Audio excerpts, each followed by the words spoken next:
શહેરભરમાં મોડી રાતથી જ અવિરતપણે વરસાદ ચાલુ છે। શહેરના નીચાણવાળા વિસ્તારોમાં પાણી ભરાઈ ચૂક્યા છે।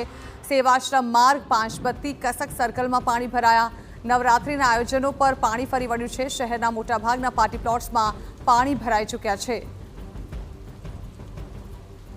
તો આપ જોઈ રહ્યા છો, વરસાદ હવે જતા જતા પણ લોકોને પરેશાની આપીને જઈ રહ્યો છે।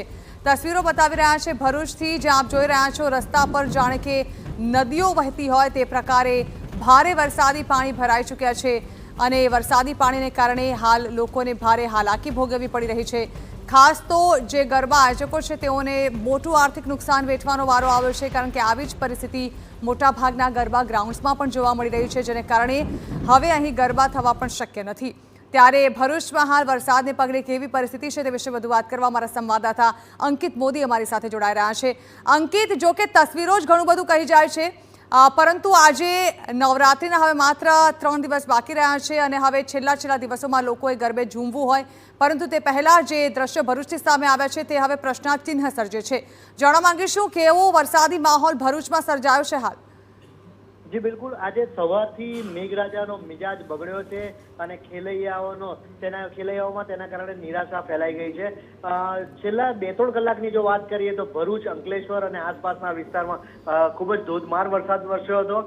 ટૂંકા સમયગાળામાં અંકલેશ્વરમાં 3 ઇંચ, ભરૂચમાં 2 ઇંચ અને ઝઘડિયામાં 1 ઇંચ વરસાદ ખાબક્યો અને જેના કારણે જળબંબાકારની પરિસ્થિતિ સર્જાઈ હતી। ભરૂચના ફુરજા, સેવાશ્રમ રોડ, કસક સહિતના વિસ્તારમાં ધસમસતા પાણીનો પ્રવાહ જોવા મળ્યો હતો। પાણી ભરાયા હતા, જેના કારણે વાહન વ્યવહાર પણ પ્રભાવિત થયો હતો। તો સાથે સાથે અંકલેશ્વર અને ભરૂચના આલી વિસ્તારમાં ઘરોમાં પણ પાણી ઘૂસી જવાની સમસ્યાઓ સામે આવી હતી। આ તમામ વચ્ચે બીજી તરફ ખેલૈયાઓનો પણ નિરાશ જોવા મળ્યા છે। આજે મોટા ભાગની જગ્યાએ ગરબા થઈ શકે તેવી પરિસ્થિતિ નથી, જેના કારણે આયોજકો અને ખેલૈયાઓ બંને નિરાશ છે। જી બિલકુલ અંકિત, આભાર। તો જોઈ રહ્યા છો ભરૂચના દ્રશ્યો। ભરૂચમાં ભારે વરસાદી માહોલ છવાતા રસ્તાઓ પર પાણી ભરાઈ ચૂક્યા છે, તો બીજી તરફ ગરબા ગ્રાઉન્ડ્સમાં પણ મોટા પ્રમાણમાં પાણી ભરાઈ ચૂક્યા છે।